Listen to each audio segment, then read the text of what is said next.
Hey there, and let's talk a little bit about Wolfenstein.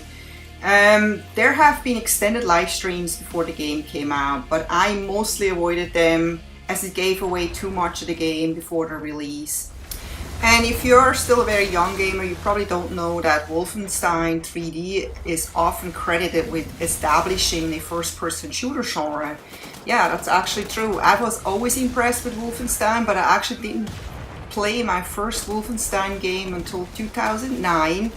And that game actually, unfortunately, didn't make a huge impression because it has stiff competition from Call of Duty Modern Warfare and Battlefield Bad Company.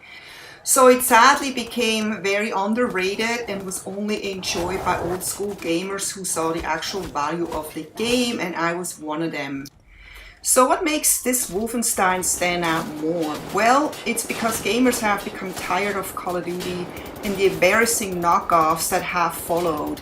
Wolfenstein: The New Order is the kind of shooter an old school gamer has missed, while the new generation could really use an inspiration. It does make an excellent job of capturing the essence of what makes a shooter so enjoyable. Being a native German-speaking gamer, I instantly appreciated the fact that real Germans were doing the voice acting. Not only is it nice not to have to read the subtitles, but it just makes the game so much more believable and real.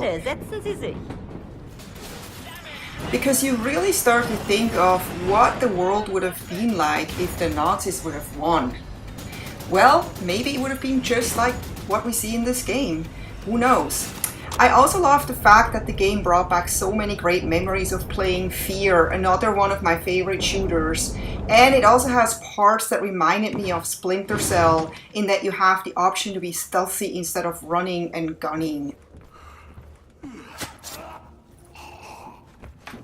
There's plenty of looting in this game, and who doesn't love looting? And if you're not happy with the amount of loot you get from fallen bodies and what you find in nooks and crannies, you can actually break open all the wooden crates you find on the way. And every once in a while you have to fight a boss. I don't usually like boss fights in games, but here it seems appropriate and I actually enjoyed it.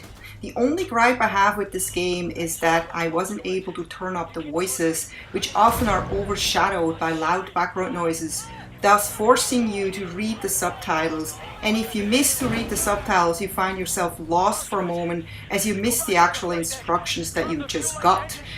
But thankfully you can always refer to your notes in the menu and quickly find out what your objective is and be right back on track.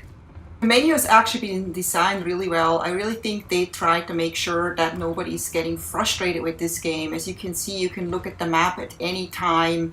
There's tutorials about how to do anything in this game. There's a tab for collectibles and a tab for perks, and then there's your notes tab where you can see what you have to do next. So far I've only played through 3.5 missions maybe. I'm on the 4th mission right now, and there's in total 16 missions, and I played already 4 hours, so I would assume this game is easily 16 to 20 hours altogether. But it doesn't have a multiplayer, so obviously the single player needs to be the bomb.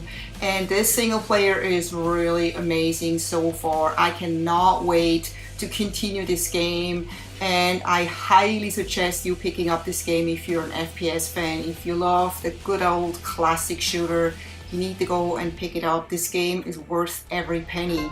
I hope you enjoyed this little review of mine, and I hope to see you next time. Take care. Bye bye.